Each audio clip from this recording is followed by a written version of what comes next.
I'm Ian Rush and you're watching the Redmen TV. I was really pleased with the midfield. You know, Brannigan, Allen and Stewart, for me, really bossed their midfield. And I don't think they really got a grip on it. I think a large part of the game, they were actually bypassing our midfield. You know, there was so much tenacity in those three players, so much determination to win the ball back. And you know what? Joe Allen's had a tough Liverpool career so far, but he set the tempo for that. Yeah. I mean, the kid, if nothing else, he works his arse off and he's always trying to win the ball back. And I think that rubbed off on Stewart and Brannigan. Definitely. I actually had the thought in my head. It was so from the Kop first half, looking down the line at it, and it was right in their end, and he just ran from the halfway line, won the ball. It bobbled though, so he got a tackle and he makes the tackle, he doesn't win the ball. It bobbles, their defender picks it up, he runs at him and he actually makes him make a mistake. Yeah. And I think he manages to get a little bit of a shot away, or he doesn't quite get the shot away, but he's won possession. And I was like, the mental thought was, fuck, has Jurgen Klopp got the best out of Rodgers' favourite player for Liverpool? Interesting, yeah. You know, like, if you look at individual games, when's Allen actually been good for us, when he's been great? And then in recent times, these are his best performances for Liverpool. You know, coming off the bench and scoring against Arsenal, away when at Southampton, where I thought he bossed that midfield when we won 6-1, was it? Yeah. And the other week as well, the Exeter, the replay, he played and really Stoke well. As well, and you know, scoring the penalty that sends us through. Stoke, and you look at it and you're like, and I think it's because he's getting played in his right position. That's key. I think you've just hit the nail on the head there. I think Joe Allen is not a defensive midfielder. He's never been, and he's not a defensive mid. He's not even like a normal mid. If you've got like your Pro Evo positions for the three of your midfield, he's not a CM. He's not a DCM, he's not a CM, he's an attacking centre mid. Now, you could laugh at that because his productivity isn't... I'm not sure he's an attacking centre mid. What I mean is, he is from that, is he likes to press. He's a DM in an AM's position, almost. Yeah, he breaks the play down further up the pitch. He likes to run at them. I know in the Exeter replay, again, leading a young team, or not leading, but leading in the midfield. Well, he was, because Enrique was. Because Enrique was the captain, taking selfies of being a captain and stuff. But he basically bossed that tempo. He likes to get in, he likes to get involved. Now, if he's got to do the last-ditch tackle and the players are coming on to him, because he's not a holding mid and he's suffered all his Liverpool career by kind of being the Lucas backup, or whoever needs to fit, whoever we are playing in that holding mid role, backup, and he isn't that. But he actually looks really good at getting into that press, and I would have sold him before this month. You know, we were going into the January transfer window, and I know Swansea inquired about him. I'd have happily took not even that much money for him, just to progress a kid and say, listen, mate, it didn't work out for you. Go and play your football somewhere else. Have a decent Euros. Do you think he's got the rest of his contract at Liverpool, or do you think he maybe moved on in the summer? I genuinely don't know. If he keeps playing like this, I think it's what he wants, actually. I think Liverpool, I don't think he'll be on too much money. I think he is... I heard a long time ago it was like between 30 and 40. Yeah, that's nothing. Do you know, not in today's game. That's not in today's game at all. You know, any average player that you'd be taking a punt on coming into our team would be on a lot in his position. I imagine Shelby be on more than that at Newcastle. Yeah, definitely. He'll probably 60, 70 maybe for Shelby right now. I reckon, yeah. Probably, yeah. And again, you're looking at taking a chance. It's all about him. If he has an honest chat with like Klopp and he's basically, do I have a chance of starting? I don't think he does.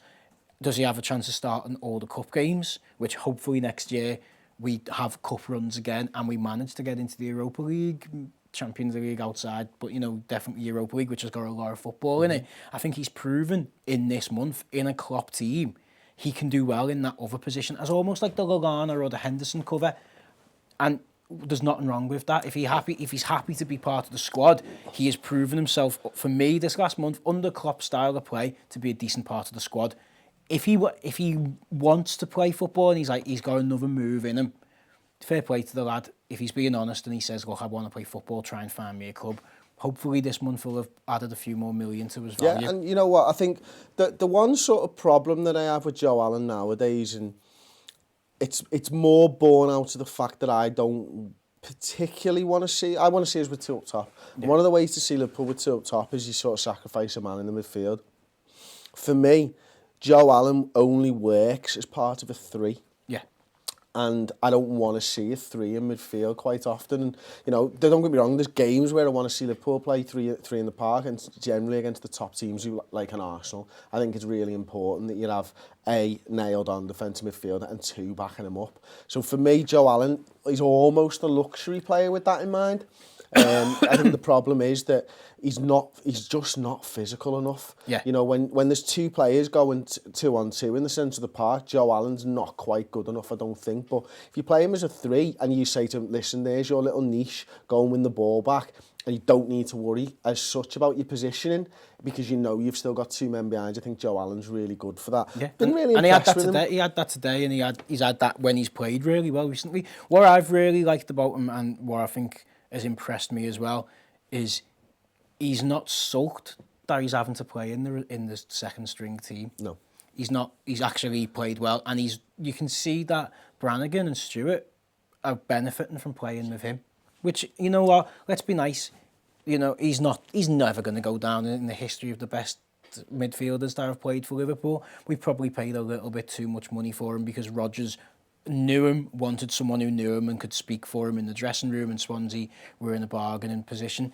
And he may leave in the summer, and we won't lament his loss that much. Well, that's it. But he's never hid, and he's come on and he's shown that actually, you know, he wants to play football, and he wants to play football for this club or the club I just feel that with Joe Allen, his Liverpool career could have been so much different if he'd scored against Everton that time. Oh, could you imagine? Like truly. Yeah, I actually, all my hatred for him, all my anger and frustration with him is born back to that memory. I think that's the thing with a lot of Liverpool fans. You get put clean through against Everton at Goodison. Go make a hero for yourself.